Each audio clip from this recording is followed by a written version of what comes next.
ఘనమైనవి నీ కార్యములు నా ఎడల, స్థిరమైనవి నీ ఆలోచనలు నా యేసయ్యా.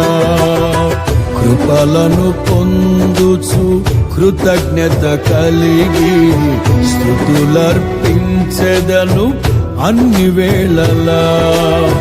కృపలను పొందుచు కృతజ్ఞత కలిగి స్తుతులర్పించెదను అన్ని వేళలా. అనుదినము నీ అనుగ్రహమే, ఆయుష్కాలము నీ వరమే.